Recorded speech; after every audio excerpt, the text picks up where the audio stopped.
Então vamos orar, irmãos. Vamos orar ao nosso Deus. Entregar esse tempo ao Senhor, para que Ele realmente possa ministrar e falar aquilo que está no coração dEle, que Ele quer compartilhar conosco.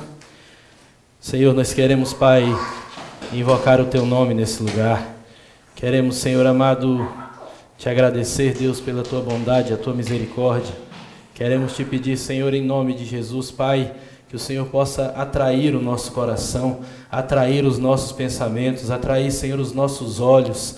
Pai, que tudo aquilo que vem para dispersar, para roubar, para impedir, Senhor, o nosso entendimento, para impedir, Pai, a assimilação, Deus, daquilo que o Senhor quer ministrar ao nosso coração, Senhor, tudo isso, Pai, seja lançado fora, que tudo isso seja, Senhor, lançado fora desse lugar, Pai, e que o Teu nome aqui seja glorificado, Senhor.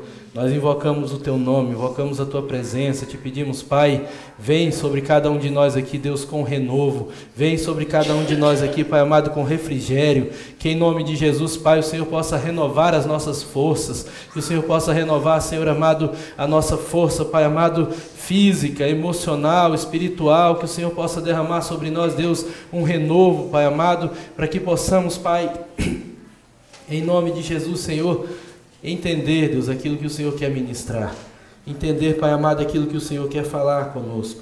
Nós queremos, Senhor, Te pedir, leva, Senhor, o nosso pensamento cativo à Tua obediência. Leva, Pai amado, em nome de Jesus, Pai, que toda resistência caia por terra. Nós Te agradecemos, Senhor, em nome de Jesus, Deus. Amém. Eu quero falar hoje sobre um tema que eu acho muito interessante, é sobre a inteligência emocional. São dois termos assim bem interessantes se você cruzar eles, porque a gente é ensinado dentro do contexto que a gente vive, na sociedade que a gente vive hoje, que inteligência e emoção são duas coisas que não se cruzam. Inteligência, a razão, e do outro lado, sentimentos e emoções. Mas quando a gente começa a estudar a alma, estudar o projeto original de Deus, estudar aquilo que Deus Ele projetou para o ser humano, nós percebemos que toda a estrutura humana ela tem uma inteligência muito profunda. E a nossa alma ela também tem esse contexto, as nossas emoções também existem inteligência, tem inteligência para lidarmos com as nossas emoções. E é interessante por quê? Por que a gente tem que trazer de volta essa ideia da inteligência emocional? Porque de alguma forma estão emburrecendo as pessoas emocionalmente. As pessoas não estão sabendo mais como lidar com as suas próprias emoções. Então nós somos ensinados a vida inteira que nós temos que aprender a pensar, mas ninguém é ensinado a aprender a sentir. Nós somos ensinados a racionalizar, a transformar o conhecimento em razão. Só que quando a gente faz isso, a gente anula uma parte tremenda do ser humano, que é a parte emocional. E é nesse ponto que a maioria das pessoas hoje está tropeçando. Então vieram, assim, nesses últimos anos, algumas pesquisas, e isso já não é mais um conceito só filosófico em si, mas é um conceito científico. Começaram a trazer essa ideia, começaram a estudar os seres humanos, e você percebe uma coisa interessante. Nesse processo de estudo, começou a perceber que nem sempre os mais inteligentes, que nem sempre aqueles que possuem o QI mais elevado são aqueles que têm sucesso na vida. Nem sempre aqueles que se destacam nas exatas, na matemática, nessas coisas, são aqueles que vão alcançar alguma coisa. E às vezes entra em crise as pessoas assim, porque olha, poxa, o cara é bem mais inteligente, bem mais capaz do que o outro, só que o outro é resolvido. O outro é articulado, o outro se relaciona bem, o outro conversa bem, o outro não tem crise, ele está resolvido na vida dele, então ele consegue conquistar coisa que aquele que por mais que tenha um QI elevado, por mais que tenha um potencial tremendo, ele fica travado. Então essa ideia da inteligência emocional é interessante a gente trazer à tona, por quê? Porque primeiro, se você for estudar o seu comportamento, nós temos que trazer primeiro uma ideia, nenhum comportamento ele é destituído de significado. Todos os nossos comportamentos, todas as nossas escolhas e tudo aquilo que a gente sente, todas as emoções que a gente sente no decorrer da nossa vida, elas têm um significado. A grande questão é que a gente não para pensar no significado dessas emoções, no significado das nossas escolhas, no significado de muitas coisas que a gente faz. Quando a gente olha em termos práticos, e a gente vai ver isso muito, quero que você faça essa análise pessoal, você vai perceber que a maioria das suas decisões não estão baseadas na sua razão. Que a maioria das coisas que a gente decide fazer, que a maioria das coisas que a gente escolhe, não está diretamente ligada ao nosso lado racional. A maioria das nossas escolhas, das nossas decisões, das nossas motivações, elas estão relacionadas ao que nós sentimos. Por isso que uma pessoa emburrecida emocionalmente, ela vai ter problemas seríssimos. Por isso que uma pessoa que foi ensinada a pensar, que foi ensinada a racionalizar tudo, ela não consegue lidar com as suas próprias emoções. E a gente vê essa crise muitas vezes na vida dos homens. Por quê? Porque o homem é ensinado que o menino não chora, o homem é ensinado que ele tem que ser razão, o homem é ensinado que ele não pode sentir. E quando as emoções vêm à tona, porque vêm, a gente não tem como negar isso, nós fomos criados nesse padrão. Quando essas emoções vêm à tona, as pessoas não sabem o que fazer com elas. E o maior erro que o ser humano comete, querido, e o crente faz isso demais, assim, tremendamente. O crente é especialista nisso, é negar os seus sentimentos, é negar as suas emoções, é satanizar sentimentos. Não vou entrar profundamente nesse conceito dos sentimentos agora, porque a gente vai ter uma aula só sobre isso. Mas é interessante a gente começar a pensar nisso. Porque a primeira coisa que a gente tem que entender, as nossas escolhas, a maior parte das nossas escolhas não são baseadas na nossa razão. Não estão baseadas no nosso sentimento ou no nosso conhecimento. Você quer ver um exemplo clássico para o crente? A gente olha diretamente. Se nós baseássemos as nossas escolhas simplesmente no nosso lado racional e no nosso conhecimento, 99% dos pecados que a gente comete, nós não cometeríamos. Por quê? Porque a nossa razão já sabe, isso está errado. Então, o nosso conhecimento da palavra de Deus, por menor que seja, já te traz essa ideia. Olha, esse caminho aqui está errado. Mas alguma coisa envolve a gente, sem entrar no lado espiritual, porque tem alguma coisa em algumas pessoas que não é só emoção, irmão, é demônio mesmo. Mas sem entrar nesse lado, você vê que tem alguma coisa dentro da gente que nos envolve, que induz, que seduz, que vai conduzindo a gente acaba atropelando a própria razão. A gente acaba atropelando tudo aquilo que a gente entende como certo. E aí, meu irmão, a gente vê que depois a gente colhe as consequências disso. Então, a primeira ideia que a gente tem que ter em relação a essa questão da inteligência emocional é que a maior parte daquilo que a gente faz, daquilo que a gente escolhe, está relacionado aos nossos sentimentos, às nossas emoções. Então a gente percebe assim que quando a gente começa a ser ensinado durante toda a nossa história, que nós devemos aprender a pensar, mas ninguém te ensina a aprender a sentir. Ninguém te ensina que você precisa de alguma forma saber o que fazer com as suas emoções. Ninguém te ensina que você tem uma parte emocional muito forte e que se essa parte emocional não estiver bem, ela vai travar você. Então a ciência hoje começou a pesquisar isso, e surgiu o conceito para competir ali, vamos dizer assim, não sei se seria o termo certo competir, mas para trazer um entendimento mais interessante da coisa, surgiu aquele conceito do QE, que é o quociente emocional. A gente tem o QI, que é essa coisa da razão, o quociente racional que a gente tem, quociente de inteligência, e aí os cientistas ali começaram a criar essa ideia do QE, que é o quociente emocional.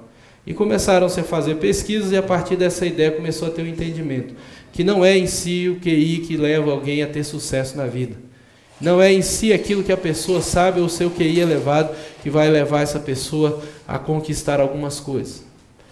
E aí começou com essa ideia do QE e a gente começa a ver assim em termos práticos que você vê que existe muita pessoa hoje que tem um QI extremamente elevado, que tem uma capacidade intelectual tremenda, mas que está totalmente bloqueado por causa de problemas emocionais. Totalmente travado na vida. Quantas pessoas uma hora dessa não estão com o seu QI elevado, com a sua razão tremenda, com a sua capacidade matemática lá em cima, que não estão agora dentro de um quarto aí com depressão, que não estão agora nesse momento, independente do QI elevado que tenham, pensando em se matar e olhando para a vida como algo que não faz sentido, que não presta. Quantas pessoas hoje têm tudo para dar certo, tem toda aquela... Você olha para a pessoa e fala, cara, esse cara é fera, o cara é bom. Mas o cara não rompe, fica travado. Existem pessoas, querido, que têm um histórico tão ruim, que têm feridas, têm marcas na sua alma tão profundas, que elas se boicotam. Elas vêm e começam a se sabotar.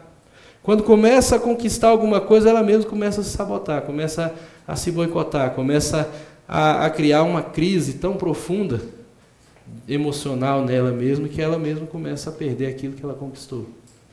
E a gente vê isso em vários casos, pessoas que lutam a vida inteira para chegar em determinado posto, chegar em determinado cargo na empresa, quando alcança aquele cargo, entra numa crise emocional que não consegue lidar com aquilo, porque começa a se encher de ansiedade, começa a se encher de medo, começa a pensar que não é capaz, que não vai dar conta, e daqui a pouco ela está se sabotando porque ela não consegue mais produzir aquilo que é esperado dela no trabalho. E aí a gente começa a ver que todas essas coisas que estão relacionadas à nossa área emocional, elas têm uma força tremenda. Elas vão de alguma forma bombardear a nossa vida e muitas vezes vão bloquear o nosso potencial. E hoje, infelizmente, muita gente está debaixo de um peso emocional, está debaixo de um monte de mentira que foi lançado sobre a sua vida, e essas pessoas estão bloqueadas emocionalmente. Então a gente vê hoje que existe uma síndrome, uma crise, uma coisa generalizada relacionada à inferioridade. A gente vai ter uma aula voltada para isso, mas a gente vê assim que é uma coisa terrível. Quando você conversa com as pessoas, a maioria das pessoas não se aceita. A maioria das pessoas não se ama. A maioria das pessoas, elas não se acham capazes, elas não se acham dignas, elas não conseguem olhar para si mesmas e ver o seu próprio valor. E as pessoas estão lutando com uma crise de inferioridade. Agora você para pensar, e eu acho que isso aqui não é exclusividade minha, lutar muitas vezes com essas crises, mas o tempo que a gente gasta, meu irmão, a quantidade de energia que a gente gasta alimentando esses sentimentos, alimentando esses pensamentos, alimentando essas ideias, e aí você percebe que tudo isso é uma forma de você sabotar a si mesmo na sua própria vida. Porque quando você percebe, e uma coisa interessante, querido, a gente olha para a nossa área emocional, a gente não resolve problemas emocionais com argumentos lógicos. Isso é uma verdade tremenda da alma. A gente não resolve problema emocional com argumento racional. Nossa alma é um negocinho complicado, irmão. Para pensar uma coisa, querido. Você chega numa crise tremenda de solidão e alguém chega com um argumento profundo para você, racional, dizendo, olha, você não está sozinho. Deus está contigo. Você tem uma família, você tem isso. E te mostra toda uma série de coisas que vão comprovar racionalmente que aquilo que você está sentindo está errado. Mas e daí? O sentimento está lá, irmão. E agora, o que faz? Uma vez eu estava conversando com um rapaz, a gente conversando no aconselhamento, ele falou assim, pastor, como é que é esse negócio? Que eu tenho que viver com uma coisa dentro de mim, sentindo algo, mas ao mesmo tempo eu não posso acreditar naquilo como verdade, e acreditar numa coisa que eu não sinto, como se fosse verdade, mas o que eu sinto eu não consigo, eu tenho que meio que negar aquilo. Então você vê o conflito da coisa, querido. Você vê o dilema, a pessoa está sentindo. Aquilo é real para ela. Por isso que a gente tem que tomar muito cuidado na hora que vai aconselhar, querido, porque às vezes aquilo que para você é pequeno, aquilo que para você é besteira, para outro é motivo de se matar. Aquilo que é pouca coisa para você, porque não faz parte da sua história, para outra pessoa, aquilo ali é motivo de desistir da própria vida. Por isso que a primeira ideia que a gente tem que ter é entender a pessoa dentro do mundo dela. Por isso que quando a gente traz essa ideia de que tudo aquilo que a gente faz, que a gente sente, tem um significado, e quando a gente, ao invés de se assustar com aquilo que está sendo apresentado, a gente começa a tentar entender o significado daquilo que está acontecendo, você vai começar a perceber que existem áreas, principalmente dentro de um contexto de relacionamentos, que a outra pessoa está sofrendo, está tendo problemas, e aquilo faz sentido para ela quando você entra no mundo dela. Aquilo faz sentido para o outro quando você conhece e entende o mundo do outro. Por isso que é um privilégio muitas vezes a gente trabalhar com aconselhamento, porque a gente acaba conhecendo a história. conhecendo a essência. E às vezes aquela pessoa que você fala, ou pessoa chata, ou pessoa que não desconfia, ou pessoa isso, aquela pessoa que no primeiro momento a gente sente vontade de se afastar, quando você começa a entender aqueles comportamentos, quando você começa a entender o significado daquilo, você começa a perceber que aquela pessoa está buscando alguma coisa. E agora uma coisa tremenda, que a gente vai falar mais para frente um pouco aqui. A nossa alma, ela foi criada com anseios, com expectativas, com vontades extremamente elevadas. Não vou nem dizer vontades, mas com anseios. E a nossa alma, ela não tem como ser suprida por coisas dessa vida. Ela não tem como ser suprida pelas mentiras desse mundo. Por isso que existe uma crise tremenda hoje. Você olha as pessoas lutando para conquistar coisas, e quando as pessoas conquistam as coisas, elas entram naquela síndrome da insatisfação. Minha vida não faz sentido. Sabe por quê? Porque existiu meio que um eclipse no momento da queda do ser humano. Quando você olha o ser humano, você vê Deus criando ele espírito, alma e corpo. Aí você olha o espírito trazendo a direção, a alma se sujeitando e tendo as suas expectativas mais profundas sendo supridas no espírito, através de um relacionamento com Deus, e o corpo se satisfazendo de alguns prazeres e de necessidades fisiológicas que são naturais, mas aquilo não era o foco. Quando o pecado entra, meu irmão, aí o negócio peteca tudo, vira aquela bagunça e a alma assume o lugar. Por quê? Porque a alma continua tendo sede. A alma continua ansiando por Deus, o que Davi falava. A alma continua desesperada para encontrar não mais essas coisinhas que o mundo oferece, mas ela está buscando e sempre vai buscar aquilo que é elevado, aquilo que é espiritual. É como se a alma tivesse necessidade de se sujeitar ao nosso espírito. Só que quando a gente não converte, meu irmão, e às vezes depois que converte também o espírito ainda não está sujeitando nada, a alma quer comandar o negócio. Por quê? Porque quando você olha os sentimentos, eles são uma coisa que vão interagir, eles não são bons nem ruins. A gente vai falar muito disso, a gente precisa começar a entender sentimento dentro do sentimento. Como é que Deus vê o sentimento?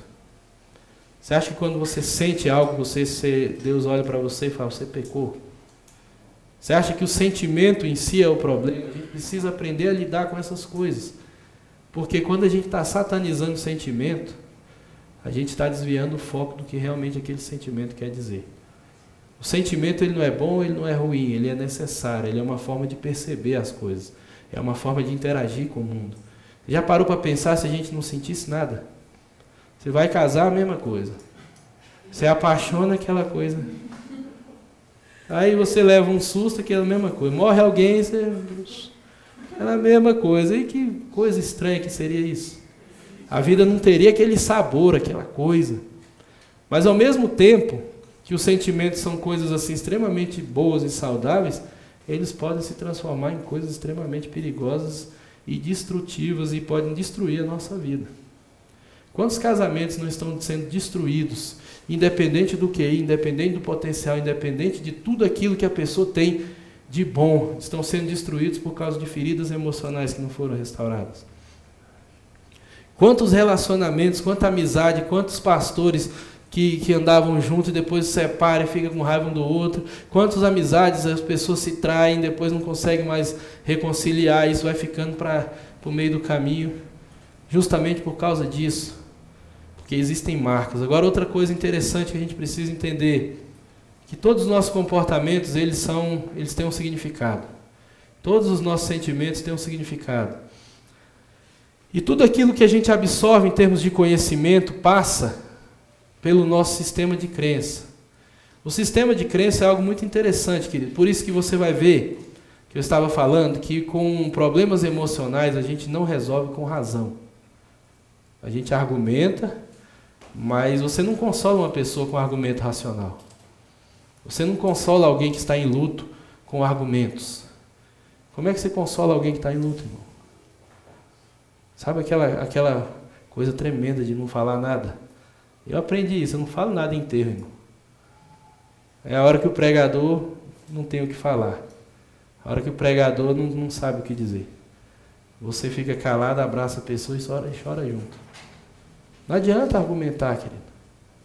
Depois que passar um pouco do tempo do luto, do choro, você vem e mostra algumas coisas. Mas o que que consola a nossa alma?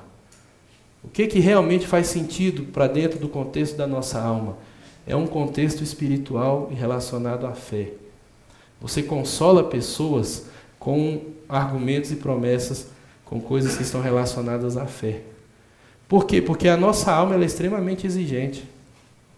Ela está buscando assim, algo muito elevado. Por isso que Davi está falando assim, olha, como a corça anseia pelas águas. Como o desespero de um animal com sede, buscando água, a minha alma anseia por ti. E a gente vê isso hoje sendo roubado do ser humano. Tira o foco. Tira Deus do negócio. A alma fica desesperada. E quando a nossa alma entra em desespero, a gente precisa de alguma forma aliviar aquilo. E para trazer alívio para isso, meu irmão, a gente se lança nas coisas desse mundo. Por isso que a gente estava falando, não sei se eu falei, eu acho que foi aqui, que teve uma frase de um cara que ele diz assim, que quem não encontra os prazeres, as grandezas das coisas espirituais, vai se lançar nas coisas dessa vida, nas coisas carnais. Então, quando o ser humano ele não encontra um anseio para a sua alma em Deus, e assim, a gente tem que entender que isso também não é tão absoluto, porque você, por mais que você busque anseio, suprir os anseios da sua alma em Deus, a gente não foi feito para esse mundo. C.S. Lewis falava uma coisa muito interessante, ele dizia assim, se nada nesse mundo supre ou preenche o vazio que existe em você, provavelmente você tenha sido criado para outro mundo. Provavelmente você não foi criado para esse. Se nada que tem nessa vida pode realmente trazer sentido e significado para os anseios da sua alma, porque provavelmente você não foi criado para isso. E aí, quando você entende isso, você começa a se libertar de um monte de besteira. Então você vai perceber, que a gente vai falar aqui, que a inteligência emocional, ela está relacionada a 6 pontos que são bem interessantes. O primeiro, para que você comece a desenvolver inteligência emocional, você primeiro tem que aprender a reconhecer as suas próprias emoções, os seus sentimentos. Por isso que eu estou falando, querido, a gente foi ensinado a ter inteligência racional, mas as pessoas estão tentando roubar a nossa inteligência emocional, a nossa inteligência espiritual. Em tudo que Deus criou existe uma inteligência tremenda. A fé, a espiritualidade, ela não é destituída de inteligência. Mesmo que os cientistas, mesmo que aqueles homens que se dizem intelectuais, eruditos, estudados, eles estejam com esse conceito de que quem tem fé é burro, quem tem fé é fraco, quem tem fé é uma pessoa que precisa de uma muleta para andar na vida porque não consegue resolver os seus próprios conflitos. A fé ela é extremamente inteligente. A espiritualidade do ser humano é extremamente inteligente. Quando a gente tira isso, aí você joga todo o foco da vida para a inteligência racional. Você tem que ser o cara. Agora você pensa, irmão, entrando um pouco na ideia da conspiração. Um dia alguém, ele encomendou o sistema educacional. Alguém tem nome, entendeu? Ele pagou para um especialista nos Estados Unidos para encomendar o sistema educacional americano. E o cara disse assim para esse especialista, eu não quero que o sistema educacional forme pensadores. Eu quero que o sistema educacional forme profissionais. Eu quero que o sistema educacional forme empregados. E aí você percebe que, por um motivo assim, muito sem propósito, claro que não foi sem propósito, o cara pagou para isso, o cara criou o sistema educacional hoje, que é praticamente padronizado no mundo inteiro, com uma ideia de que, em cima desse sistema educacional, todas as disciplinas consideradas importantes estão relacionadas à área de exatas. Todas as disciplinas consideradas importantes no ensino que a gente tem, inclusive universitário, vão estar relacionadas à matemática, a essa parte mais voltada para exatas.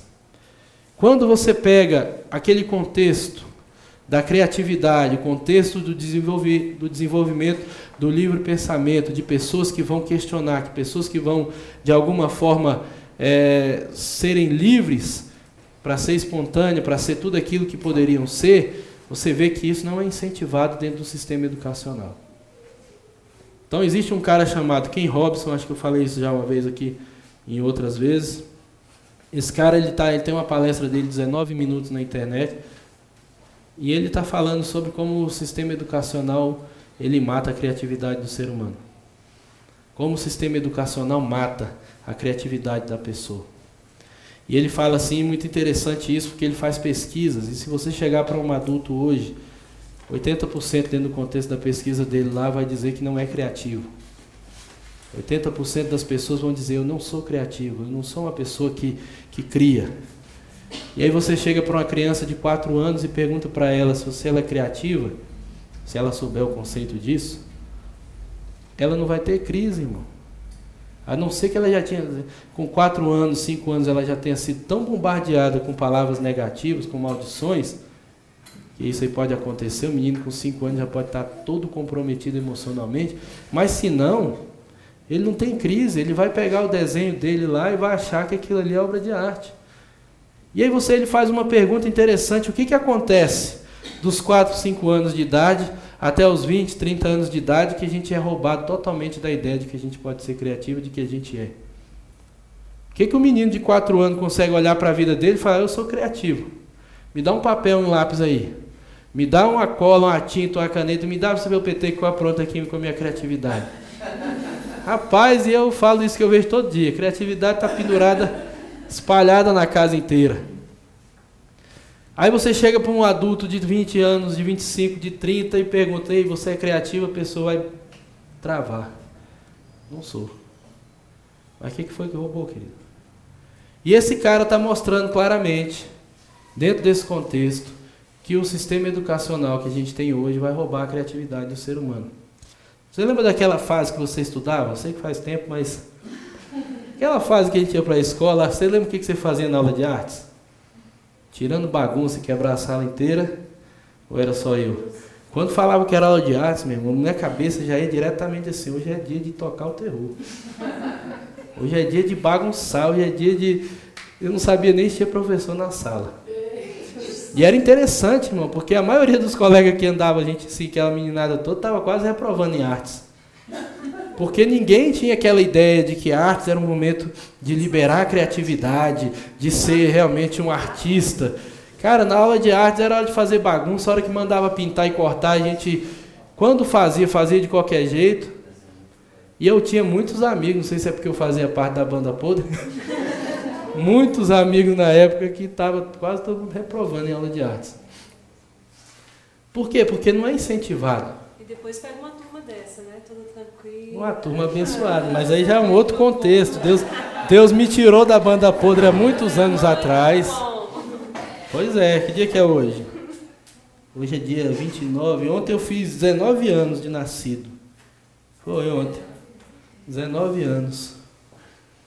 2094 eu entreguei minha vida para Jesus, aí Deus me tirou da banda podre. Eu tenho mais tempo agora servindo a Deus do que não servindo.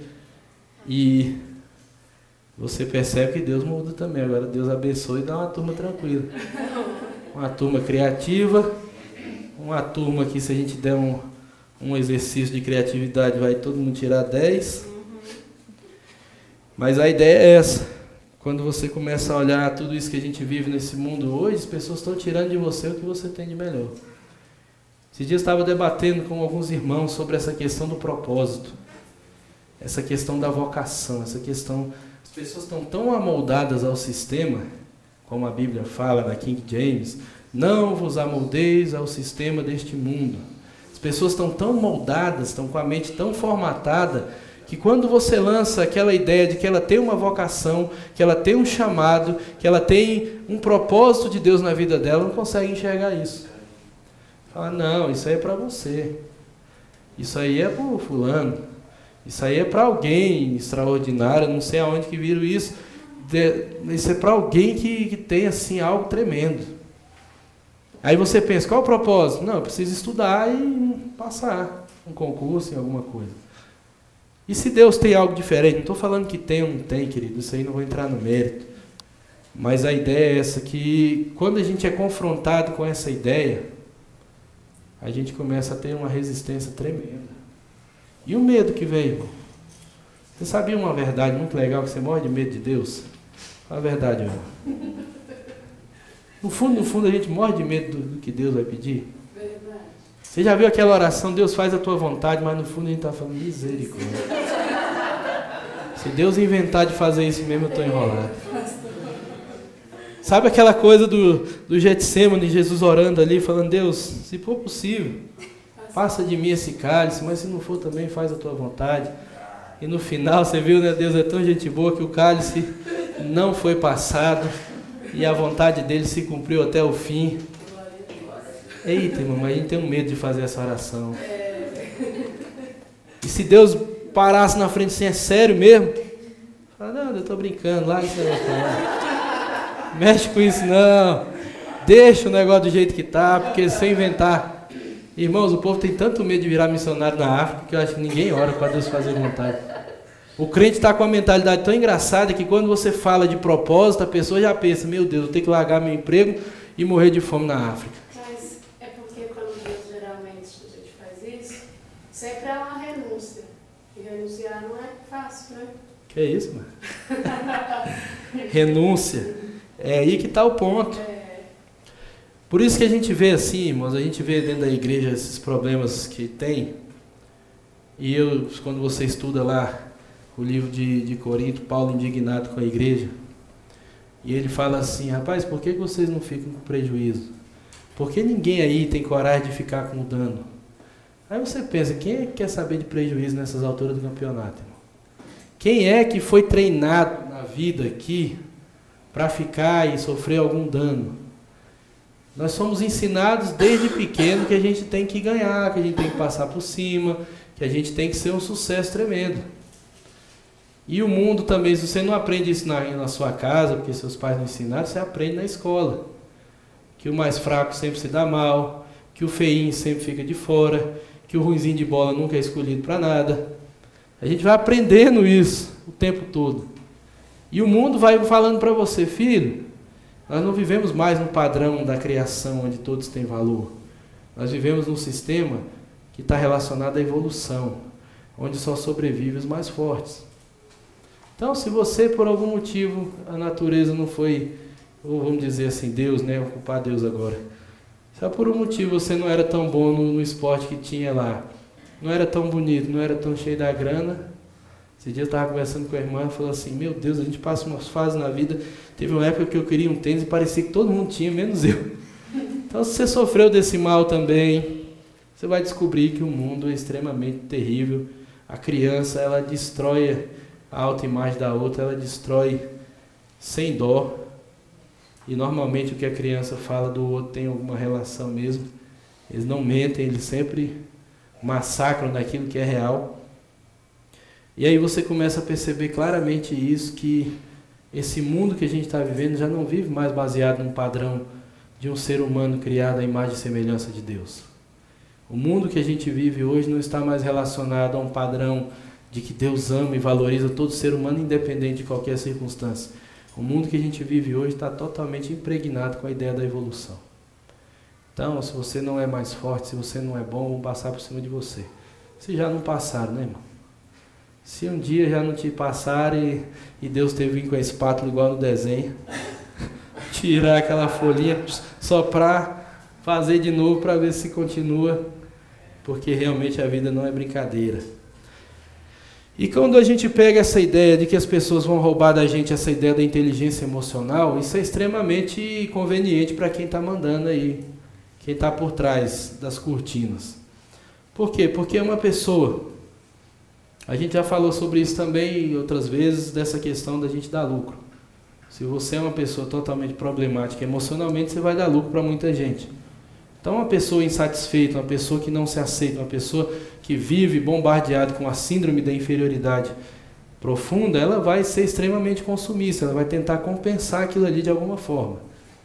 Aí entra essa questão das compras. Vamos lá, compra isso, compra aquilo. Se você tiver o sapato com salto assim, vai ser bom. Se você tiver aquele tênis, aquele sapato, aí você vai acreditando e vai enchendo o guarda-roupa de coisa e o buraco está do mesmo tamanho, porque nunca vai resolver.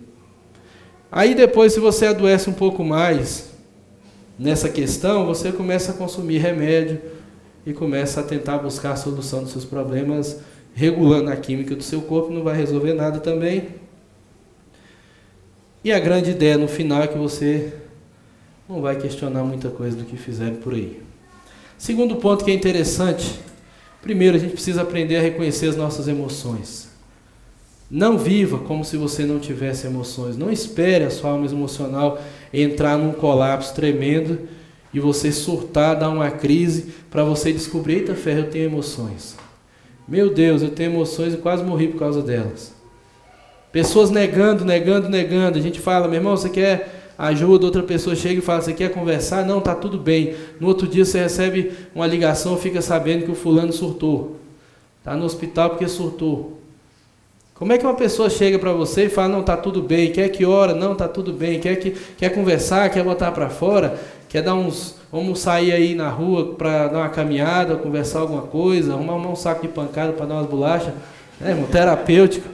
E a pessoa fica naquela e, não, tá tudo bem, daqui a pouco o negócio estoura.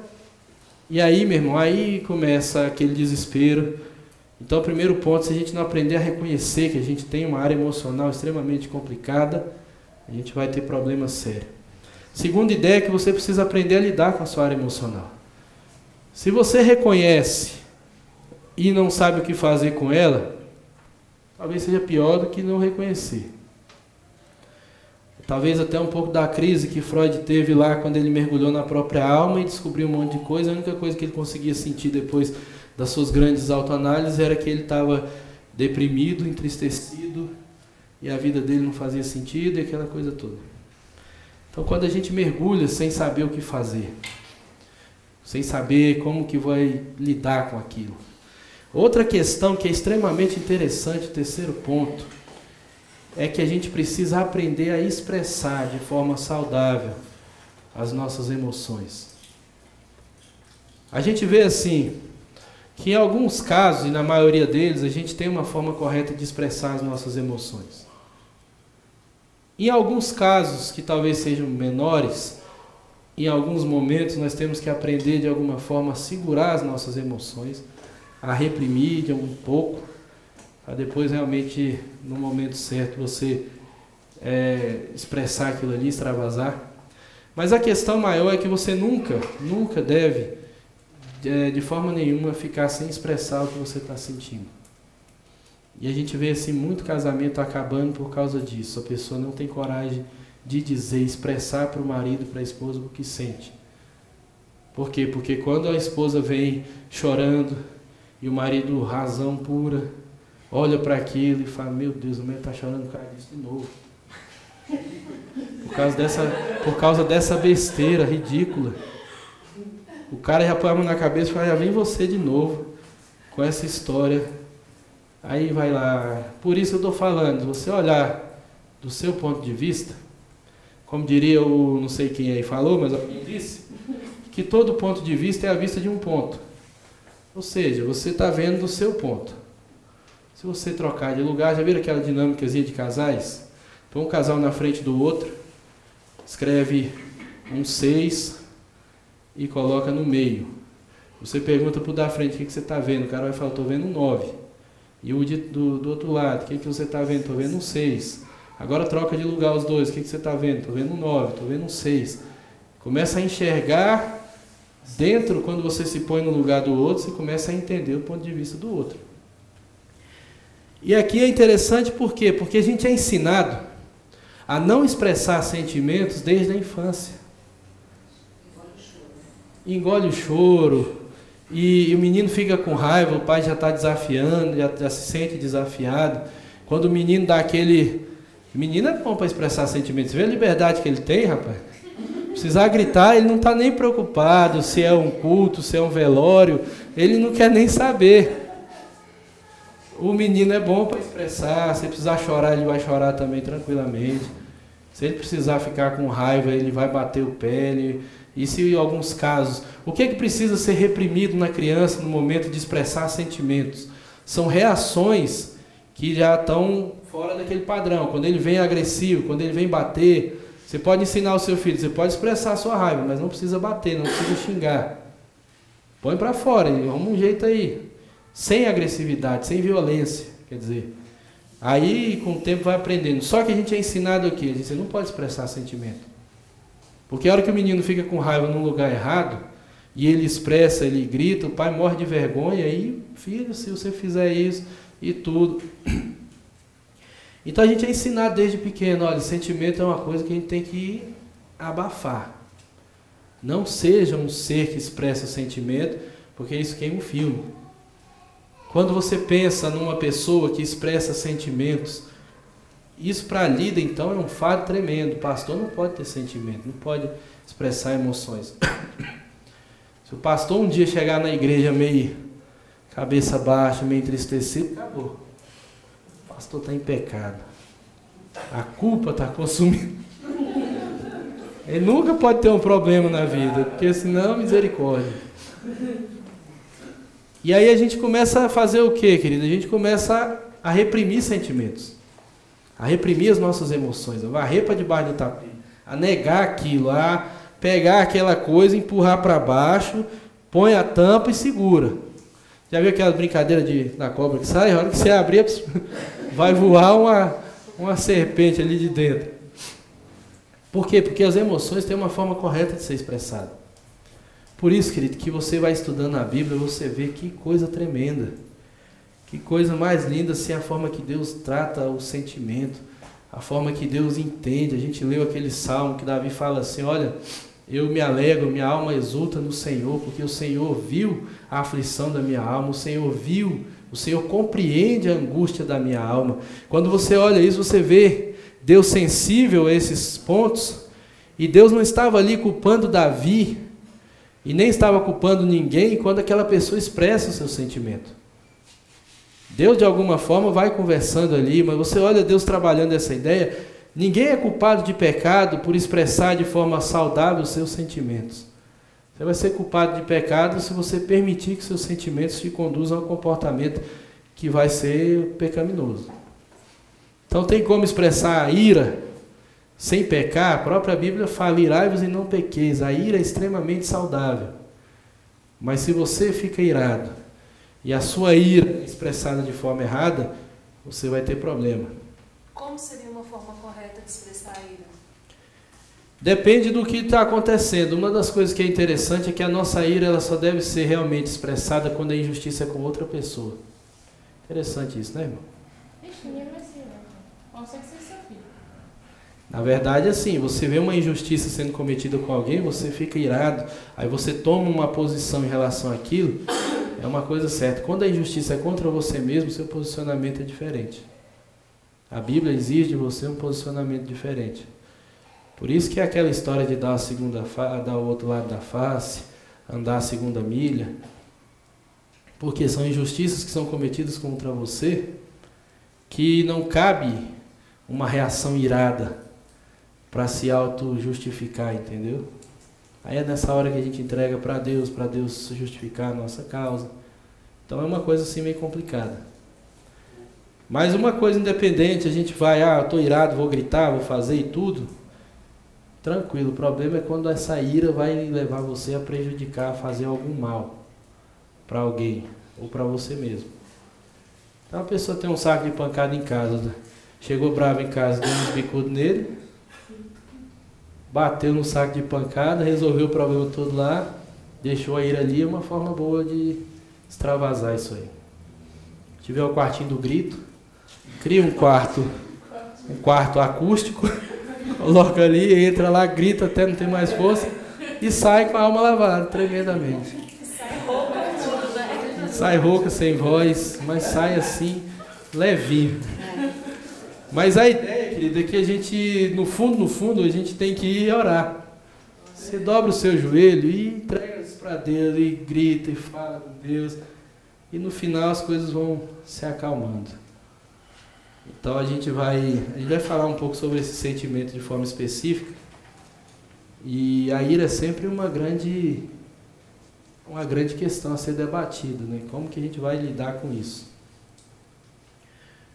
Outra coisa que é interessante, quarto ponto, em relação à inteligência emocional, é que nós precisamos aprender a transformar as nossas emoções em ações práticas. As emoções da gente, elas são uma fonte de energia tremenda. Em cima das nossas emoções, meu irmão, você vê que gente corre mais do que o papaléu quando está com medo. Tem mãe que levanta carro para tirar menino debaixo do carro. No momento desse, meu irmão, a reação emocional é uma, como pode dizer, uma fonte de energia violenta. Se você conseguir entender suas emoções, expressar da forma correta e pegar suas emoções e converter isso em ações práticas, você vai ver que muitas áreas da sua vida vão começar a deslanchar. Você vai ver que projetos tremendos vão começar a surgir. O problema maior é que a gente, primeiro, nós somos ensinados, entre aspas, que a gente não tem emoções. Você tem que pensar. Aprenda a pensar. Segundo, se você de algum dia ou outro, por algum deslize, descobrir que você tem emoções, nunca expresse as suas emoções. Porque se você expressa, é sinal de fraqueza. Se você, de alguma forma, expressa a sua ira na frente de um pai ou de uma mãe quando você é criança, é sinal de falta de respeito, e às vezes o menino desrespeita mesmo. Por isso que é difícil criar filho, querido. Porque você nunca sabe a hora de dar uma surra, a hora de esperar para ele extravasar um pouco. Eu estava lendo um livro e o cara fala, o Vinícius foi testemunha esses dias de um acontecido interessante, e o cara explicou direitinho assim, olha, quando você dá uma surra no seu filho? Quando? Esse livro foi escrito em 1980 e pouco, se fosse hoje estaria numa polêmica tremenda. E ele fala, quando o seu filho levanta a mão para te bater, quando o seu filho desafia a sua autoridade, quando o seu filho te xinga, são momentos que não dá mais para conversar, você tem que trazer uma disciplina, e ele entende ali como uma chinelada ali, resolve o problema, e realmente resolve, que não é... Estava falando para o Vinícius, o menino ficou meio demoniado, tem uma casta que só sai na Havaiana. Essa casta só sai com chinelo. Não adianta orar, ungir, não. Dá logo uma. E aí você vê que o resultado é terapêutico. Tremendo. Esses dias eu fui buscar o Lucas, o Vinícius estava com a gente, estava comigo. E era dia de dar aula, eu vi que aquilo era espiritual, existia uma conspiração, o bichinho veio que ele fez coisa que ele nunca fez a vida inteira. Ele endemoniou de um jeito que eu falei, rapaz, isso não é...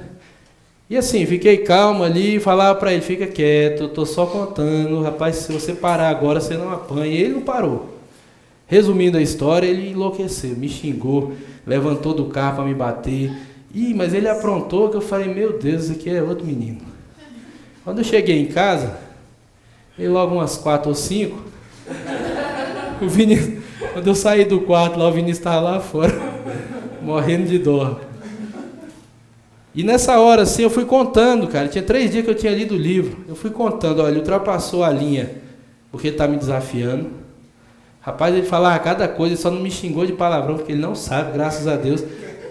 Ele não ouve isso em casa e provavelmente não deve estar ouvindo na escola também, porque ele gritou comigo, meu pai tem cara de palavrão, mas ele não sabia que palavrão xingar. Aí ele falava assim, quando chegar em casa você for comer, eu vou tomar seu prato. Ele ficava pensando alguma coisa que podia me agredir. Eu vou chegar em casa, vou contar para minha mãe, ela vai te dar uma surra. E ficou doidinho. Aí eu fui lá, dei uma surra nele, dei uma chinelada nele. Marielle pegou ele, levou para tomar banho. Quando ela terminou de tomar banho, entrei no quarto com ele. Aí entra a segunda fase, que o livro também fala. Nunca, depois de dar uma surra no seu filho, nunca negue para ele o colo. Nunca mostre para ele que você tem raiva dele. Você tem que ter maturidade para separar essas duas coisas. Quando terminou de tomar banho, primeiro, Satanás vai te acusar. Você acaba de dar uma surra, você vai falar, você é mau, você é um cara... Quando ele passou, que a Marielle veio com ele no colo, ele passou com as pernas tudo vermelhas, aí o coração pesou. Eu falei, rapaz, acho que eu cedi um pouco. Aí veio o Vinícius, meu Deus, coitado do Lucas. Eu falei, rapaz, será que eu passei dos limites? Mas assim, a gente tem que agir por convicção. Eu vi ali, realmente não estava com raiva assim. Aí quando a Marielle terminou o banho dele, fui lá pro quarto. E aí ele já entra, criança é interessante, irmão. Criança é um serzinho tremendo. Ele já entra num processo de culpa. Por quê? Porque ele começa a cair a ficha. Depois que você expulsa a casta, na chinelada, ele começa a cair a ficha dele. E ele viu o tamanho da besteira que ele tinha feito. Que eu vi quando ele saiu do banheiro, ele me deu uma olhadinha assim, ele estava tentando ler a minha cara para ver se eu estava com raiva dele. Aí eu entrei no quarto, eu peguei isso aí, botei ele no meu colo e falei, você sabe por que você apanhou? E ele já estava com um beijinho. Aí ele balançou a cabeça assim e falou que sabia. Aí eu fiz aquela lista de novo. Você me xingou, você me bateu, você fez isso, você fez isso. Quando chegou debaixo do prédio, ele deu uma conspirada na frente da academia, que eu falei, meu Deus do céu, isso aqui foi só para fechar com chave de ouro. Gritando comigo lá, eu falei, misericórdia. Aí listei para ele, e ele todo assim, ele já estava assim, explodindo de culpa. Aí eu perguntei, você quer pedir desculpa para o papai? Ele olhou para mim assim e falou, quero. Eu falei, então pede. Ele falou, papai, quero te pedir desculpa, não sei o que, não sei o que. Aí eu falei, papai ama você, não estou com raiva de você, papai não gosta de bater em você, papai te bateu porque você fez isso, isso, isso e isso. Aí conversei com ele, e o resultado, querido, no final ele me deu um abraço, ele ficou pendurado no meu pescoço quase 1 minuto, agarrado em mim assim, e eu beijei ele, eu falei, papai ama você e tudo, e fui falando, a hora que eu abri a porta para sair, o Vinícius não reconheceu.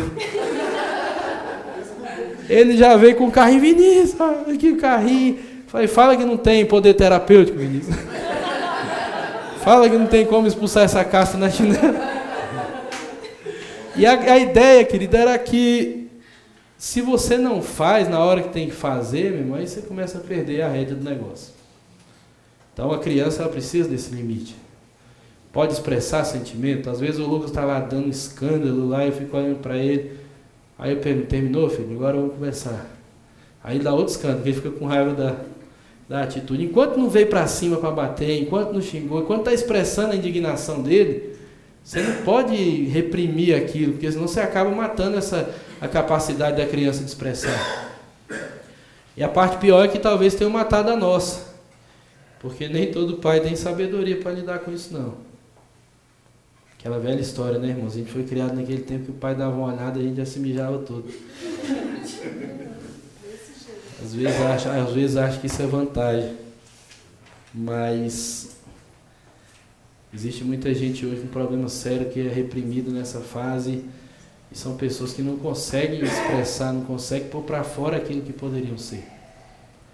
Então esse conceito da gente realmente pegar as nossas emoções como uma fonte boa de energia e canalizar de uma forma correta. É sempre bom você olhar para a sua área emocional para aprender o que você está sentindo ali, entender aquilo ali para poder canalizar isso para algumas coisas práticas. E outros 2 pontos que são interessantes, são 5 e 6, estão relacionados não mais a você mesmo. O conceito de inteligência emocional vai estar relacionado à sua capacidade de reconhecer também as emoções dos outros. Então, assim, não tem como você lidar com a sua área emocional de forma sozinha e isolada. Nós não somos seres isolados, você não vive sozinho. Então, as nossas relações, o nosso ciclo de relacionamento, ele afeta diretamente a nossa área emocional, e a nossa área emocional também afeta a outra pessoa. E aqui a inteligência emocional, ela consegue lidar direitinho com a sua própria área emocional e consegue também reconhecer isso nos outros. Consegue lidar também com os outros. Então, são 2 pontos. O primeiro é você aprender a reconhecer isso também nas pessoas. E não só reconhecer, mas entender que as pessoas também têm o direito de expressar. E o terceiro aqui é você saber lidar de forma saudável com a forma que as pessoas expressam suas emoções. Por isso que a gente fala, existe muito casamento com problema sério por causa disso. O homem é muito racional, a mulher é muito emocional e o negócio não combina. Não existe diálogo, não consegue conversar, porque a mulher começa a falar e chora, o cara não tem paciência, porque ele olha do ponto de vista dele, aí a mulher acha que o cara é racional demais, fica com raiva do marido e fica naquela coisa. Por quê? Porque a gente não está aprendendo, não conseguiu ainda aprender a lidar com as emoções do outro. E se a gente está, meu irmão, mal emocionalmente, as emoções do outro são extremamente perigosas. Porque se alguém vem conversar com você e chora, e você é um cara tendencioso à culpa, você vai se encher de culpa. Eu sou a pior miséria desse mundo. O pior ser humano do mundo sou eu. A pessoa não consegue conviver comigo, eu faço mal para ela. Então o que você começa a fazer? Aquela emoção expressada por outra pessoa acaba trazendo em você emoções que você não quer sentir, sentimentos que você não quer ter. E quando isso é verdade, a gente se fecha para poder se ajudar. E essa verdade é muito forte dentro do contexto de casamento. Se a gente não aprender a lidar e a reconhecer as emoções do outro, a lidar com a forma saudável, de forma saudável, com a forma que a outra pessoa expressa, com a forma que a outra pessoa está ali. Por quê, querido? Porque uma coisa interessante é que a gente olha que antes da gente casar com o cônjuge que Deus... Normalmente a gente casa com o que Deus tem, alguns não, né? Alguns são teimosos demais e casam com o que Deus não queria. Mas normalmente a gente vem com a nossa história. Então não adianta a gente tentar só resolver o agora. A gente está com problema agora. Você tem que estudar a sua história inteira. Por quê? Porque desse contexto aí a pessoa pode estar tendo reações emocionais que não tem nada a ver com você. A pessoa pode estar tendo... Isso acontece também dentro do contexto de liderança de igreja. As pessoas vêm com um problema sério, com figura de autoridade, entra para a igreja, converte e começa a ter problema pesado com o pastor. Mas o pastor não fez nada. Ou se fez muito pouco, não justifica aquilo. Mas a pessoa já vem de um histórico na vida dela todinho, de uma destruição nesse contexto de figura de autoridade. Então, quando ela se deparar com qualquer figura de autoridade, pode ser pastor, marido, qualquer um, patrão, quando ela se deparar com figura de autoridade, ela já vai automaticamente se armar. Se ela tem todo aquele medo, ela se fecha e começa a ter problema. Então a gente começa a ver que essas pessoas, elas precisam ser tratadas nesse histórico todo. Porque quando a gente falou do sistema de crença, a gente precisa aprender isso muito rápido. A nossa área emocional é muito influenciada pelo nosso sistema de crença. E o nosso sistema de crença é muito influenciado pela nossa área emocional. Por quê? O que se transforma no sistema de crença para nós são conceitos bem profundos relacionados a todas as áreas da vida aí que a gente já pensou e áreas que a gente também não pensou. Esse sistema de crença ele vai ser formado com uma influência muito grande do que você sentiu no momento. Com uma influência muito grande com as emoções que envolviam aquela situação. Então existem conceitos que a gente tem, que muitas vezes são conceitos que batem de frente com a palavra de Deus, mas eles são muito fortes na gente, justamente porque no momento que a gente criou aquele conceito, a área emocional da gente estava muito forte. Então, dando exemplos, assim, existem traumas que vão gerar conceitos, vão gerar um sistema de crença na gente, e a força emocional daquele momento cria na gente um conceito tão enraizado, tão profundo, que a gente vai ter dificuldade tremenda de arrancar isso com duas conversas. Porque o sistema de crença ele é formado até uns 6, 7 anos de idade. Estava conversando com não sei quem esses dias para trás aí, com alguém, e essa pessoa estava falando para mim assim, que agora os especialistas estão dizendo que a personalidade da criança já está sendo formada com uns 4, 5 anos de idade. Então assim, os meninos nascem com um chip mais evoluído. O chipzinho deles já está lá na frente. E o que a gente assimilava com 5, 6 anos, 7 anos, os meninos de 4 anos já estão começando a assimilar. Aí eles estavam explicando essa ideia, e a partir daquela coisa de que as crianças hoje estão indo bem mais cedo para a escola, estão indo, vamos dizer, estão saindo do convívio familiar, aquelas que têm, né? E indo para um convívio social mais amplo, mais cedo.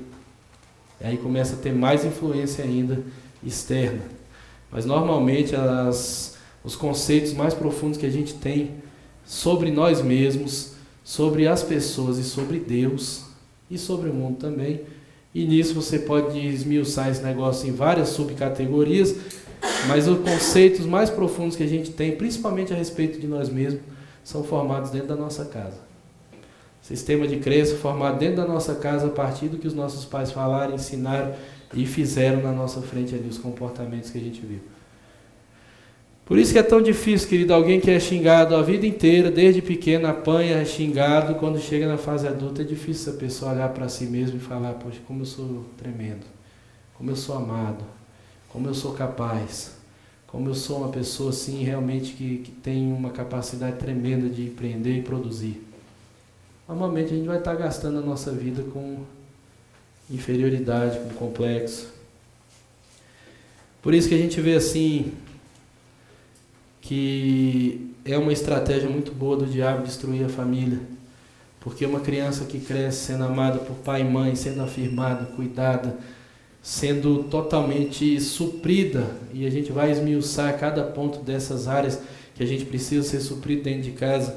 Quando uma criança cresce dentro desse contexto, por mais que os pais não sejam perfeitos, por mais que a criança vai ter os conflitos dela, ela vai crescer com uma autoimagem saudável, ela vai crescer com um conceito de relacionamento saudável, ela vai crescer com um conceito de Deus saudável. O que vai acontecer, querido?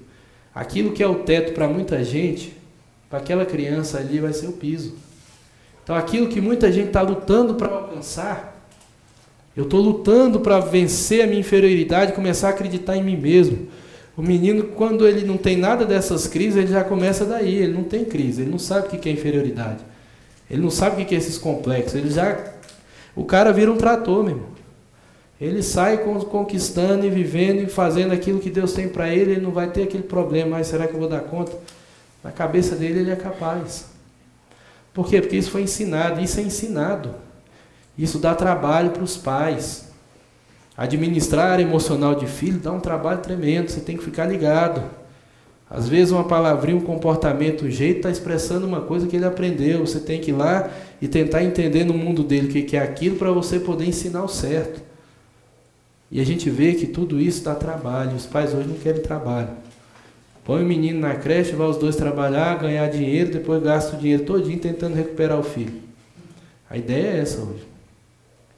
Seja recuperar o filho numa clínica de recuperação, seja num tratamento psiquiátrico, seja de alguma forma, vai gastar muito dinheiro para tentar consertar uma coisa que deveria ter sido feita lá atrás. Por isso que hoje, muita gente hoje está correndo, literalmente correndo atrás.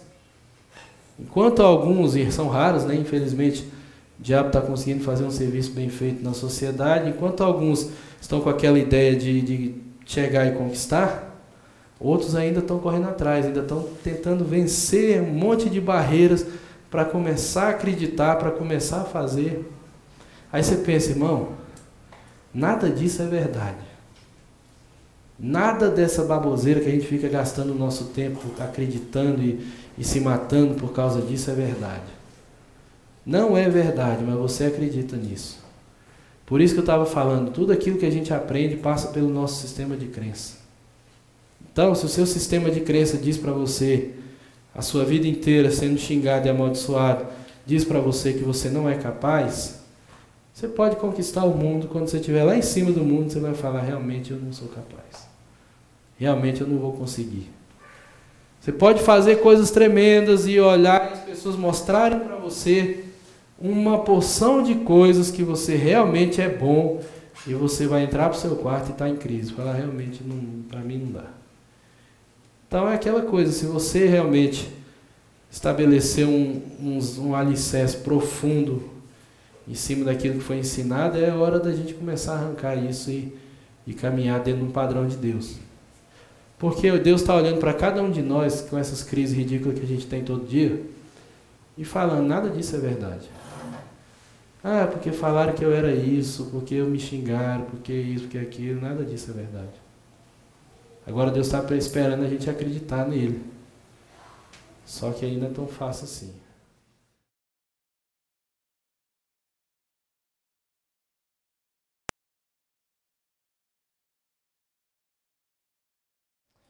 Amém, queridos? Vamos voltar aqui. É interessante a gente pensar assim nesse conceito de inteligência emocional e a gente fazer algumas perguntas. Primeiro, quanto tempo a gente gasta cuidando da nossa alma, entendeu? Quanto tempo a gente gasta administrando os conflitos emocionais que a gente tem? quanto tempo a gente gasta buscando entender os nossos sentimentos, aquilo que a gente está de alguma forma sentindo, de uma forma profunda. Então a gente percebe que a gente gasta muito pouco tempo com isso. E numa realidade muito interessante, a maioria das pessoas não gasta tempo nenhum fazendo essas perguntas a si mesmo. Então o senso comum, a ideia normal, a ideia geral da maioria das pessoas hoje, ao invés de tentar compreender os seus sentimentos, ao invés de tentar entender aquilo que se passa na sua área emocional, elas simplesmente se entregam aos seus próprios sentimentos. E infelizmente, vamos dizer assim, o histórico da maioria das pessoas é um histórico complicado, e a maioria das pessoas está de alguma forma tendo que lidar com sentimentos que são muito ruins. Então a gente vê claramente isso. As pessoas, ao invés de parar e falar assim, não, o que está acontecendo aqui? Por que essa tristeza? Por que esse sentimento? Por que essa vontade de não fazer nada? Não são preguiçosos mesmo, mas tem uns que estão com algum problema. E a gente tem que analisar isso. Por que essa coisa essa raiva todo o tempo todo? E ao invés de a gente começar a questionar, porque a gente não foi ensinado para questionar nada que se está relacionado à área emocional, a gente começa a se entregar aos impulsos da nossa alma. A gente começa a se entregar às vontades, aos desejos. E na verdade em si, talvez não sejam nem desejos da nossa própria alma. Porque o desejo da nossa alma, como a gente falou aqui, não é pelas coisas que a gente está dando para ela comer, vamos dizer assim. A fome, a sede da nossa alma são por coisas muito mais elevadas do que as coisas que a maioria das pessoas estão entregando para a sua própria alma para satisfazer essa fome e essa sede.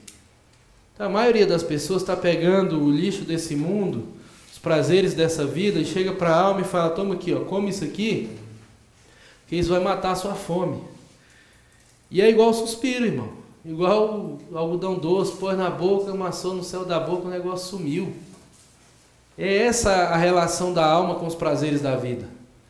Essa é a relação dos nossos sentimentos, dos nossos anseios mais profundos com os prazeres que essa vida pode nos dar.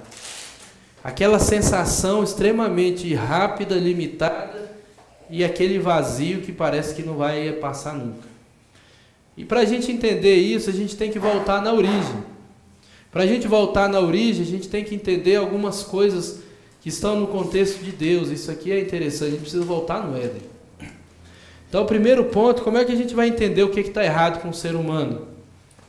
Você olha assim e fala, cara, tem muita coisa errada comigo, tem muito sentimento ruim, tem muito estrago emocional dentro de mim. Aí a gente entra naquela coisa, eu vou entrar em condenação por causa disso. A ideia mais certa é entender o que aconteceu. E quando você começa a buscar isso, para você entender aonde tudo começou, o que está errado realmente, você tem que voltar na origem.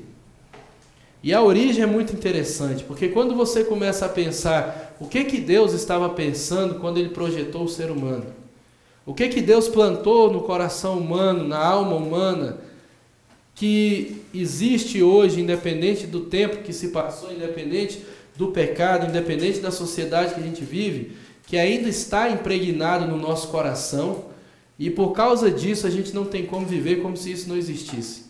Então, quando a gente volta lá no Éden, é importante a gente voltar nessa origem da criação. Por quê? Porque não tem como tratar o ser humano se você não voltar a entender o ser humano, o que era para ser o ser humano no seu propósito original. Por quê? Porque a ideia, alguém já disse que a salvação, a conversão do ser humano é uma forma de trazer o ser humano de volta para aquilo que Deus projetou ele para ser.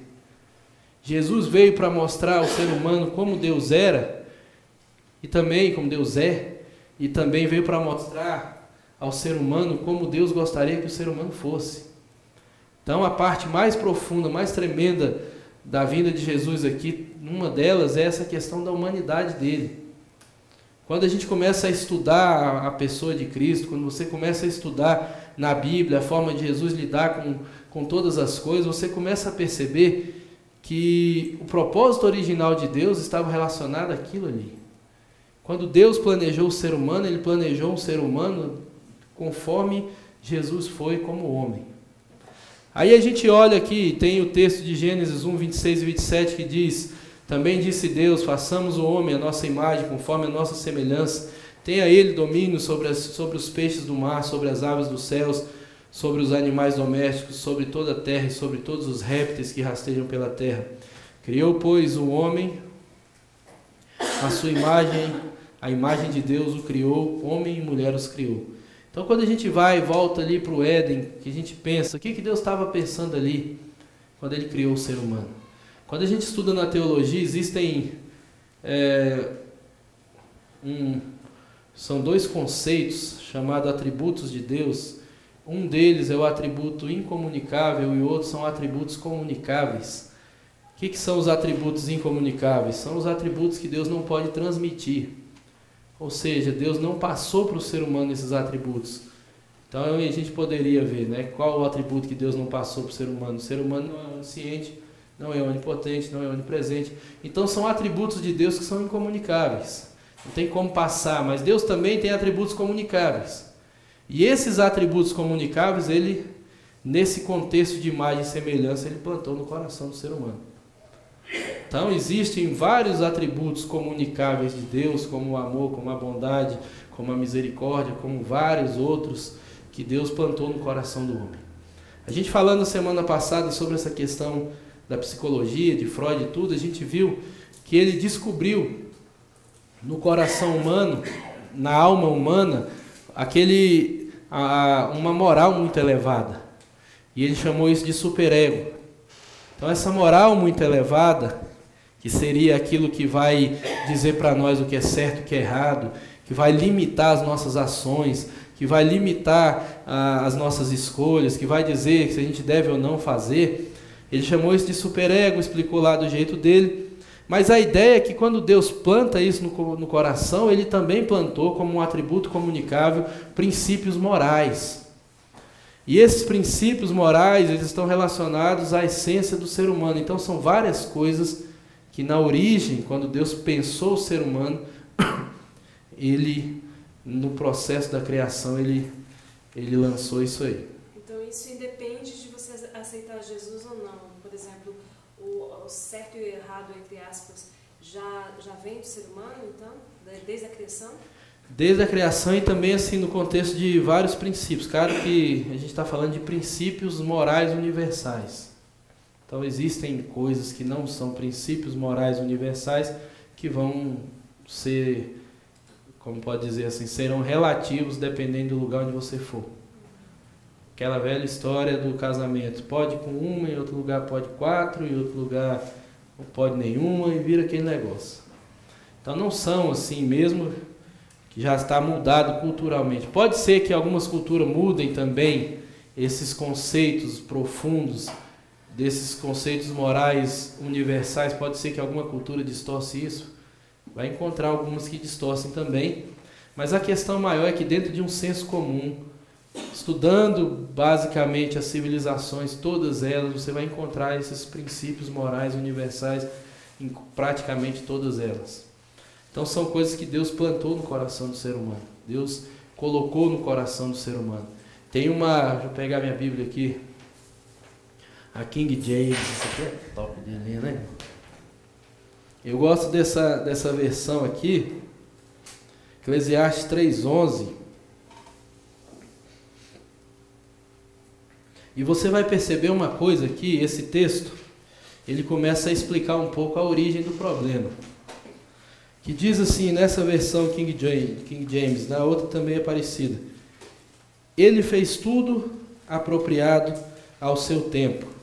Também colocou no coração do homem o desejo profundo pela eternidade. Contudo, o ser humano não consegue perceber completamente o que Deus realizou.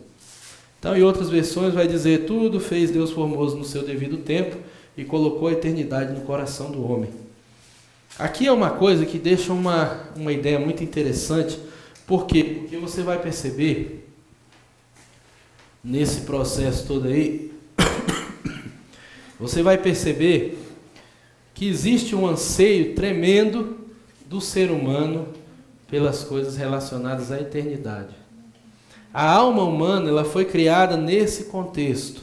Então vamos entender o Éden, querido. Quando Deus cria o ser humano, Ele cria dentro de um padrão.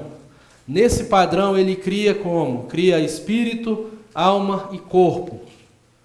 A alma seria aquela coisa que fazia a intermediária entre o corpo e o espírito, entre a forma do corpo perceber os prazeres da vida, os sentidos e tal. Mas quando você pensa no Éden, você vê o espírito extremamente atuante. Por quê? Porque você vê uma relação com Deus. E Deus é espírito. Aí você vai estudando outros textos da Bíblia, vai mostrar claramente que a relação de Deus com o homem, ela parte do seu próprio espírito. Ou seja, o Espírito de Deus, ele interage com o nosso espírito e nós percebemos as coisas espirituais a partir do nosso espírito. Então, se o nosso espírito está morto, ou seja, pecou, vem a morte, essa separação espiritual de Deus, automaticamente a alma perde a forma de suprir os seus anseios mais profundos. Deu para entender isso aí, irmãos? Então estava lá o espírito, o ser humano se relacionando no Éden diretamente com Deus, sem nenhuma restrição, com todos os canais abertos, vamos dizer assim, com tudo que tinha direito, tendo relacionamento profundo com Deus, a alma extremamente saciada, porque a alma humana, ela não é uma coisa que pode ser saciada com pouca coisa, ela realmente os anseios da alma são extremamente elevados. Então, para a gente se sentir realmente amado, nós precisamos ser amados de forma incondicional. Para você se sentir realmente valorizado, você precisa ser valorizado de forma incondicional. Para você se sentir realmente uma pessoa que tem essa coisa da capacidade, que não é inferiorizada, essas coisas todas estão muito relacionadas a um amor e uma aceitação incondicional. E aí o que você percebe? Quem nesse universo, inclusive o espiritual, pode realmente amar o ser humano e aceitar o ser humano de forma incondicional? Quem realmente tem sabedoria suficiente para disciplinar o ser humano dentro das suas falhas, dos seus pecados, sem misturar no meio dessa disciplina rejeição e condições que vão prejudicar a alma do ser humano? Então só Deus pode fazer isso por nós. Só Deus pode olhar para a gente e falar: eu aceito você, eu amo você de forma incondicional. Nada que você fizer de bom vai aumentar meu amor por você. Nada que você fizer de ruim aumenta o meu amor por você. Agora a gente tem que ser maduro o suficiente para entender que amor e aceitação não quer dizer que Deus vai concordar com tudo aquilo que a gente fizer. Que Deus vai, vamos dizer, aceitar não só a nossa pessoa em si, mas também tudo aquilo de errado que a gente fizer. Isso aí é uma ideia muito infantil. A gente vê que isso não cabe em nenhum tipo de relacionamento, a não ser que seja um relacionamento muito mentiroso. Por quê? Porque por mais que eu ame o meu filho, existem comportamentos nele que eu não aceito, que eu não concordo, que eu não acho que estão certos, e eu vou, como pai, direcioná-lo a partir do entendimento que eu tenho da palavra de Deus para um caminho que eu acho que é certo, que eu acredito ser realmente uma coisa correta. Aí você pensa, Deus como um pai perfeito, ele vai fazer isso de forma perfeita. Por isso que a Bíblia fala que Deus vai disciplinar o filho, e se o filho não é disciplinado, ele não é filho, ele é bastardo. Se o cara não é disciplinado por Deus, é porque ele não é filho. E Deus disciplina os seus filhos, mas nunca Deus vai misturar a disciplina dele com a aceitação pessoal. Sabe aquela coisa que eu falei, olha, você disciplina o seu filho, mas nunca nega o colo para ele. Quando a gente peca, a primeira ideia que a gente tem, essa tríadezinha assim, esse tripézinho do Éden, ele é muito atual. Primeira ideia que a gente tem, vamos fugir, vamos se esconder, porque o negócio ficou ruim. A gente pecou, agora a gente tem que... Aí a primeira coisa que a gente faz quando a gente peca, a gente foge de Deus. Por quê? Porque a nossa ideia, não, Deus está irado, Deus vai me fulminar, eu não posso orar. Aí depois que descobre que não tem para onde fugir de Deus, aí você está lá vendo na Bíblia, o Salmo 139 pergunta, para onde eu irei? Para onde eu vou me esconder de Deus? Se eu vou para o abismo, Deus está lá. Se eu vou para mais... Complicou, não tem para onde ir. Aí a gente vai fazer o quê? A gente vai começar a negar o negócio, vai começar a procurar culpado, vai começar a transferir a nossa culpa. Então aí você começa a ver assim que a forma que a gente está lidando com os nossos pecados está errada. Se a gente fosse conjecturar dentro de um contexto de Éden, o que Deus estava esperando de Adão e Eva no momento que eles pecaram? Provavelmente Deus estava esperando confissão e arrependimento. Deus não estava esperando encontrar um culpado. Ah, foi a serpente, foi a Eva, foi não sei quem. Porque no final o culpado foi Deus. Já percebeu essa coisa? No final a culpa foi para Deus. Por quê? Porque Adão chega para Deus e fala assim, a mulher que tu me deste. Aí ele fala, eu não pedi esse negócio para mim. Estava vivendo bem aqui, tranquilo. Estava resolvidão, como diz o Cláudio Duarte.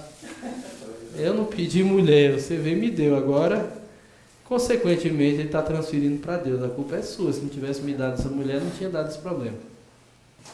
Mas a ideia é sempre essa. A gente acaba fugindo de Deus. A gente acaba saindo do lugar que a gente deveria estar. E Adão, antes da queda, querido, e Eva também, a gente vê assim, imagina a harmonia do negócio, meu. A coisa assim perfeita, sabe? Aquela coisa, o cara não tem uma crise. Pensa assim, tudo que o cara pensava, falava e sentia era totalmente harmônico entre ele, vamos dizer, corpo, alma e espírito, numa sincronia tremenda, entre ele e Deus, entre ele e a criação, não tinha crise, não tinha nada, um relacionamento tranquilo entre os dois. Provavelmente usufruíam de todos os prazeres que Deus deu da forma santa e lícita, mas nunca colocaram esses prazeres como o propósito da vida deles. E tinham realmente a sua alma dentro daquilo que a gente leu em Eclesiastes, falando que Deus colocou um desejo profundo no coração do homem pela eternidade. Então a gente vê assim que a alma foi criada nesse padrão do Éden com um propósito extremamente elevado.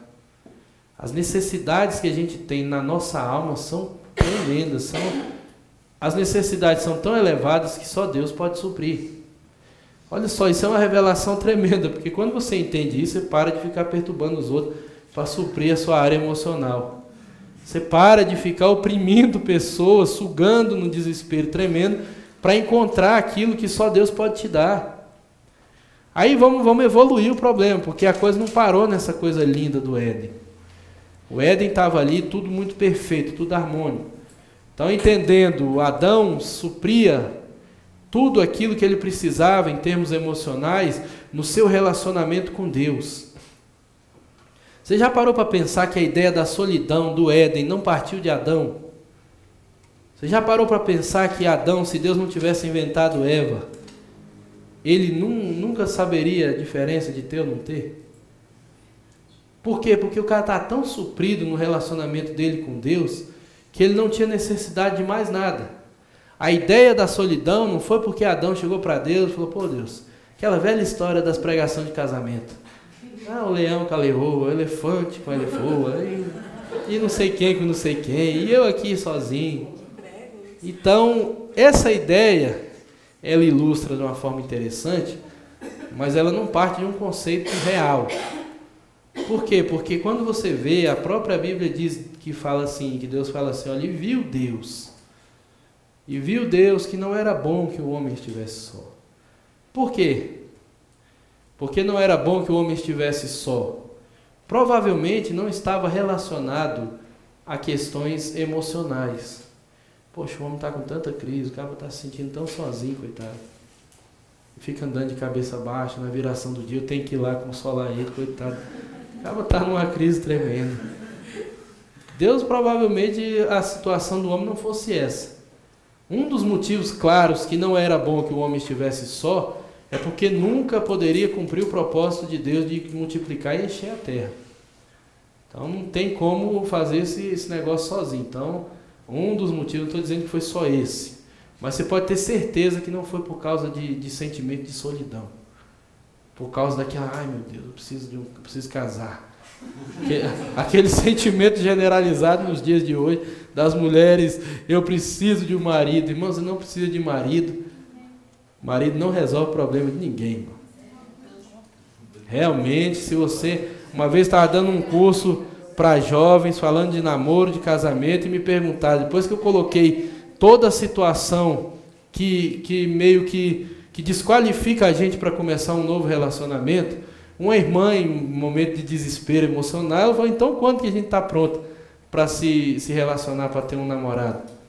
E eu falei para ela, o dia que você olhar e não precisar mais disso, o dia que você estiver tão resolvida, que você fala, eu não preciso mais, aí Deus te dá. Da mesma forma que Adão, não preciso de mulher, e Deus dá como um bônus, como algo que vem para ser uma alegria, entendeu? Por quê? Porque enquanto você estiver achando que você precisa, é porque Deus não está sendo suficiente para você.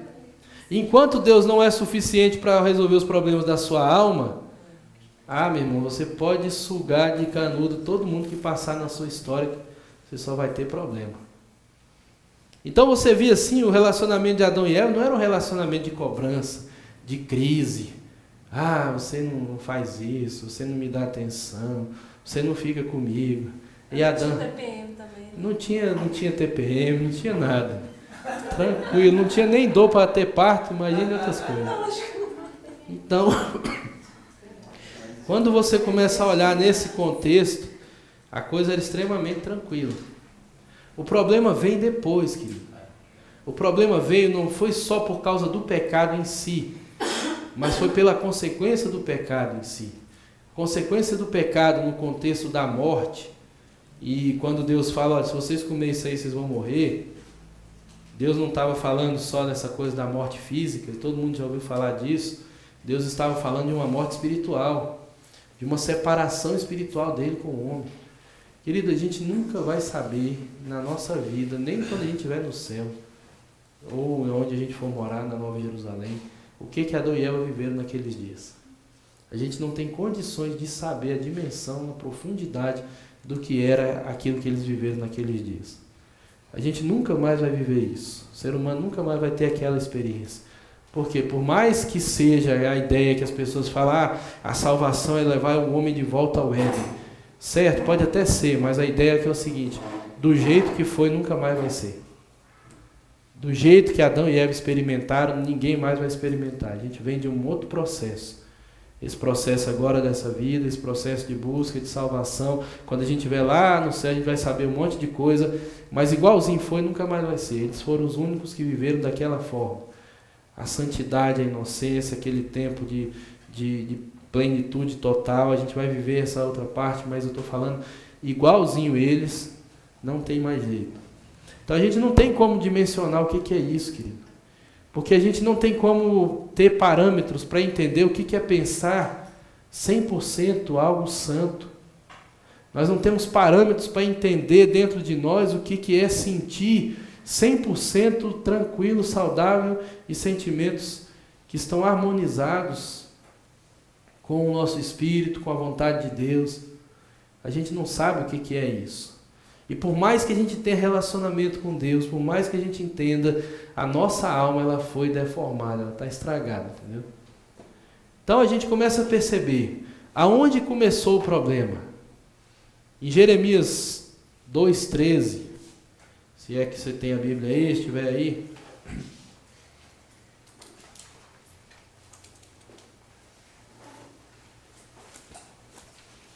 Nessa versão, revista e atualizada, diz assim: porque 2 males cometeu o meu povo, a mim me deixaram um manancial de águas vivas e cavaram cisternas rotas que não retêm as águas. Aí quando você começa a caminhar na ideia, o que está errado, meu irmão? Aqui a gente encontra a raiz do problema. Quando o ser humano, dentro do propósito original de Deus, ele sai desse propósito através do pecado, ele começa a caminhar nessa ideia. Ele começa a abandonar Deus como manancial de água viva, porque o espírito ali foi cortado, aquela relação. Ele perde essa relação com o manancial de águas vivas, vamos dizer assim, e ele começa a cavar cisternas rotas. Esse contexto aqui, essa palavra rotas é sentido de algo rachado, quebrado, ela não retém, você vai fazer e vai vazar. Então aqui a gente começa a entender a dinâmica do pecado, a dinâmica da forma que a gente tenta resolver problema emocional, a gente começa a entender a dinâmica aqui do que a gente vê todos os dias, tanto na nossa vida quanto nas pessoas, que é essa ideia, ao invés de a gente beber em Deus e suprir as necessidades da nossa alma em Deus, a gente parte para cavar a cisterna. E essas cisternas podem ser qualquer coisa, querido. O que você olha assim no Éden, de repente está lá Adão e Eva tranquilos, supridos em Deus. Eu fico imaginando o desespero dos dois, no momento que a coisa foi cortada. Sabe aquela sensação de você estar extremamente pleno, cheio de Deus, tranquilo, e de repente você procura aquilo e não acha mais?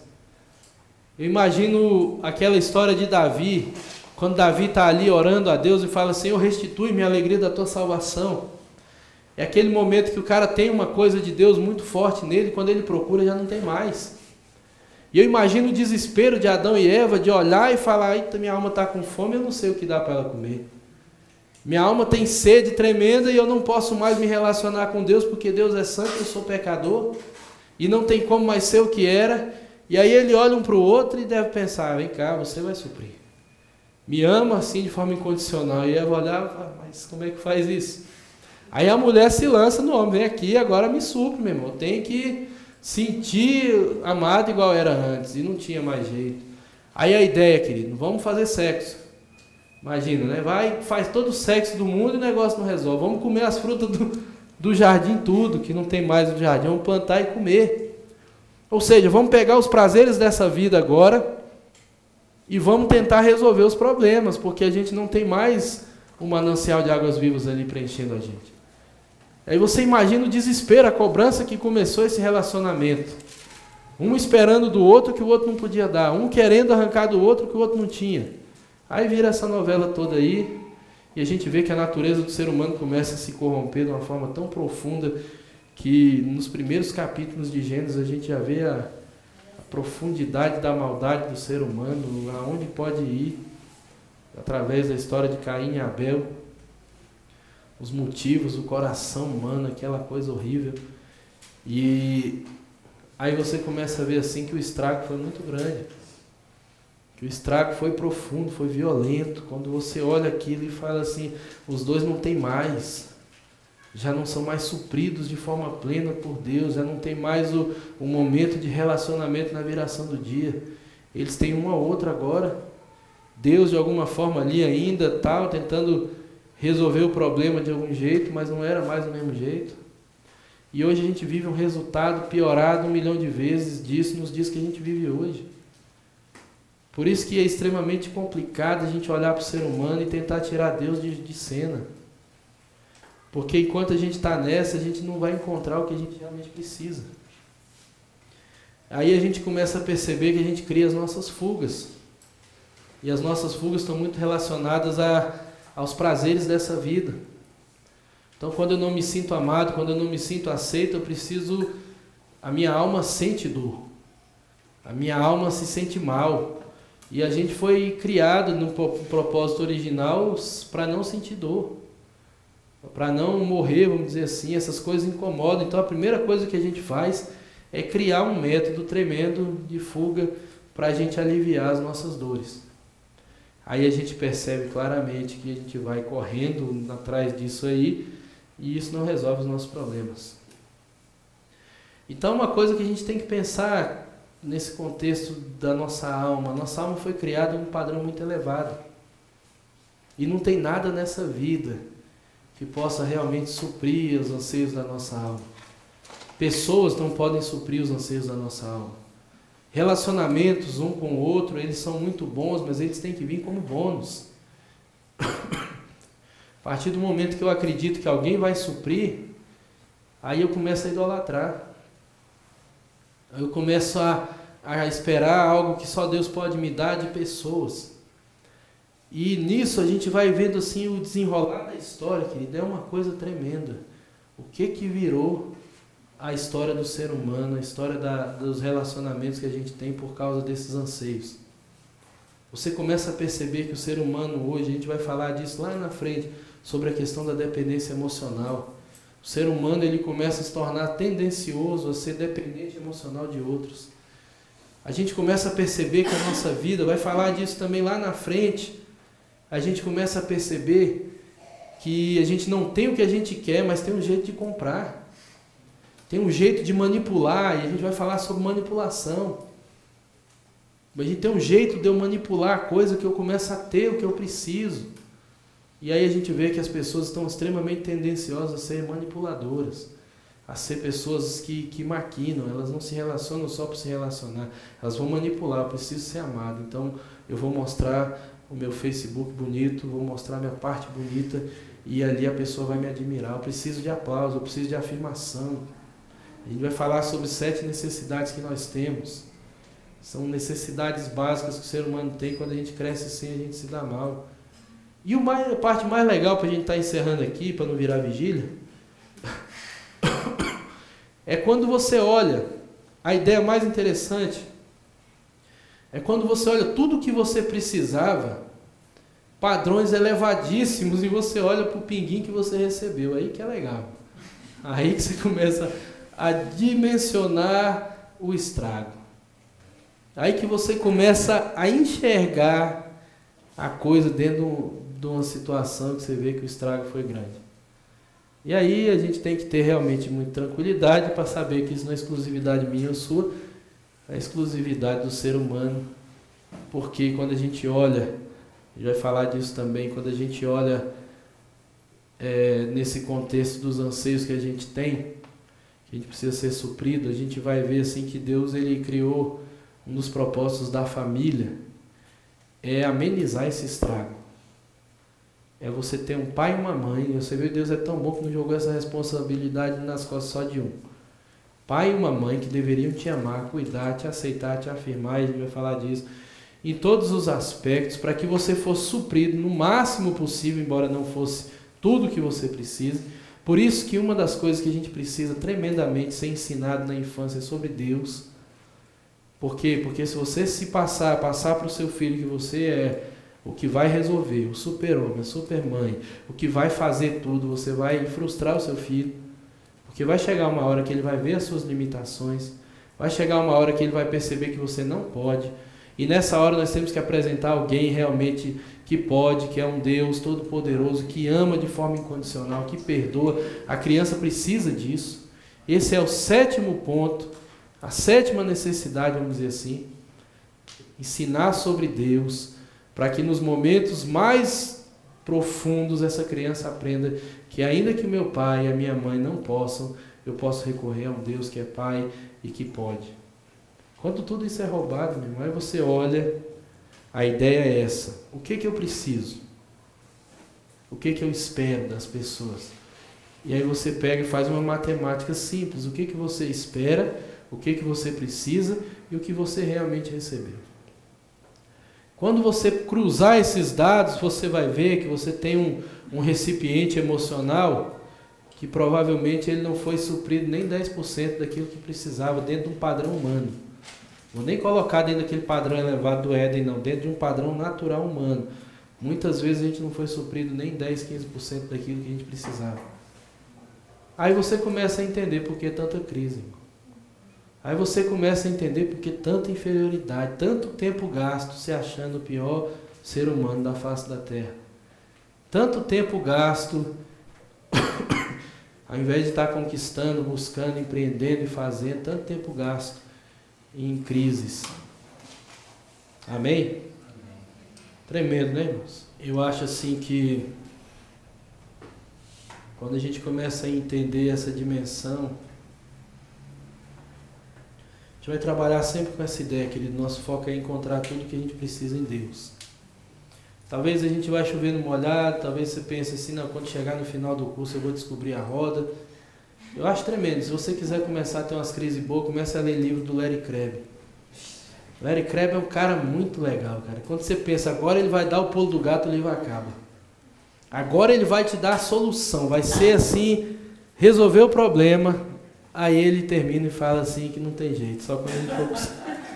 Eu acho muito tremendo isso, querido. Algumas pessoas leem e falam, ele é muito pessimista, ele é muito isso, ele é muito aquilo. Ele falou, não, ele é só simplesmente realista. E maduro o suficiente para ser realista, porque a gente não consegue ser tão realista assim. Quando a gente olha para a nossa própria alma, a gente tem que maquiar o negócio para não se assustar. E ele não passa maquiagem. Ele mostra o negócio ali, eu acho muito legal. E as pessoas falam, não, ele é muito chato, ele é muito isso. Ele é um cara que realmente recebeu um dom de mostrar a alma do ser humano nua e crua, sem nenhum tipo de maquiagem, sem nenhum tipo de facilitador. Ele vai lá e pronto. E no final a gente vai descobrir que a nossa caminhada é por aí, a gente vai encontrar em Deus em parte. Por isso que a Bíblia fala, hoje a gente vê em parte, mas então veremos face a face. Vamos orar, porque só Deus para nos ajudar na nossa peregrinação. Senhor, nós te louvamos, Pai. Te louvamos, Senhor, porque sabemos que no Senhor nós encontramos, Deus. Sabemos, Pai, que nós encontramos Deus de forma parcial, não porque o Senhor não pode nos dar, mas porque nós não podemos receber tudo. Nós não temos condições, a nossa estrutura pecaminosa, a nossa estrutura humana hoje deformada, tão longe, Senhor, do propósito, Pai, que o Senhor nos criou originalmente, tão longe, Pai amado, daquilo que o Senhor planejou para que nós fôssemos, Senhor. Essa estrutura nos impede, Pai, de termos mais do Senhor. Nos impede, Senhor, de vivermos aquilo, Pai, que Adão e Eva viveram no Éden, Pai amado, um relacionamento pleno, um relacionamento íntimo, um relacionamento, Pai amado, totalmente pleno e suprido, Senhor. Eles eram totalmente supridos em todas as suas necessidades, em tudo aquilo que eles necessitavam, Senhor, para a sua alma, para o seu corpo e principalmente, Deus, para o seu espírito. E hoje nós estamos longe disso, Pai, mas sabemos, Pai, que existe uma porção para essa vida. Sabemos, Pai, que existe algo do Senhor, Deus, que é tremendo, algo, Pai amado, que a Tua palavra chama de vida e vida em abundância. E nós queremos encontrar isso, Pai, nessa vida. Nós queremos encontrar isso, Pai amado, nesses dias. Nós queremos, Pai, viver a plenitude daquilo que é possível, Senhor, nessa vida contigo. Por isso te pedimos, Pai, atrai todos os dias, Senhor, a nossa atenção. Atrai, Senhor amado, a nossa mente, os nossos olhos. Livra-nos, Senhor amado, de sermos distraídos pelas coisas desse mundo. Livra-nos, Senhor amado, de tentarmos dar para a nossa alma, Deus, essa água suja, Pai, das cisternas rotas, e nos leva, Senhor, a beber, Pai amado, no manancial de águas vivas, que é o Senhor, Pai. Nós clamamos, Senhor amado, ajuda-nos, Deus, na nossa falta de fé. Ajuda-nos, Senhor amado, na nossa dureza, Pai, na nossa dificuldade, na nossa lentidão, Senhor amado, de percebermos e de obedecermos, Senhor, a Tua vontade. Nós clamamos a Ti a Tua misericórdia, Pai. Tua palavra diz, Senhor, que o Senhor não nos trata segundo nossos pecados, porque o Senhor conhece a nossa estrutura e o Senhor sabe que nós somos pó. Por isso nós te pedimos, Pai, tem misericórdia de nós. A Tua palavra diz, Deus, que como um pai se compadece de um filho, assim o Senhor se compadece de nós. E como o Oriente, Senhor, é distante do Ocidente, assim o Senhor afasta de nós os nossos pecados, Senhor. Nós te louvamos, Pai amado, pelo Teu amor, pela Tua misericórdia, Deus. Em nome de Jesus, Deus. Amém, Senhor.